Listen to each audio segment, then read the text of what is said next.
शेतकरी हा आपल्या शेतीसोबत शेतीचा पूरक व्यवसाय म्हणून जोडधंदा म्हणून पशुधनाचं पालन करत असतो आणि त्या पशुधनावर त्याचं जीवापाड प्रेम असतं।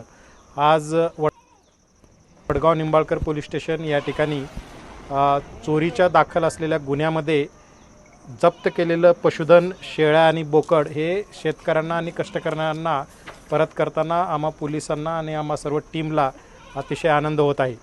वडगाव निंबाळकर पोलीस स्टेशनमध्ये काल आणि परवा वागळवाडी आणि वानेवाडी या परिसरामधून बोकड आणि शेळ्या चोरीला गेल्याची तक्रार पोलीस स्टेशनला प्राप्त झाली होती। या पोलीस स्टेशनचे प्रभारी अधिकारी श्री नागनाथ पाटील हे DYSP सुदर्शन राठोड यांच्या मार्गदर्शनाखाली त्यांची टीम पोलीस उपनिरीक्षक साबळे आणि येथील शोध पथक यांनी शोध घेऊन 24 तासाच्या आतमध्ये सातारा जिल्ह्यातून फलटण तालुक्यातून या आरोपींना ताब्यात घेतलेला आहे आणि आरोपींनी त्या ठिकाणी एक शेड तयार करून चोरीचा नेलेल्या शेळ्या त्या ठिकाणी ते ठेवत होते आणि तेथून पुढे ते विविध व्यापाऱ्यांना त्याची विक्री केली जात होती। तेथील सर्व जप्त असलेल्या एकूण 18 शेळी, 10 बोकड आणि 4 लहान पिल्ले आणि या गुन्ह्यामध्ये वापरण्यात आलेली एक पिकअप गाडी हे सगळं या गुन्ह्यामध्ये जप्त केलेलं आहे।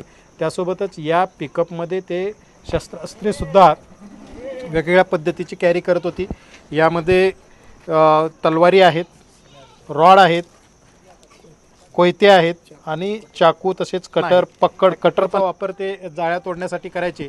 हे सगळं साहित्य या ठिकाणी जप्त करण्यात आलेलं आहे। या गुन्ह्यामध्ये एक आरोपी अशोक बाबुराव जाधव याला अटक करण्यात आलेली आहे।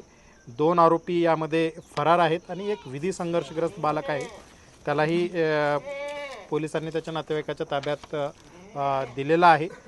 एकंदरीत ही जी कारवाई आहे ती या शेतकऱ्यांच्या चेहऱ्यावर आनंद आणणारी आहे।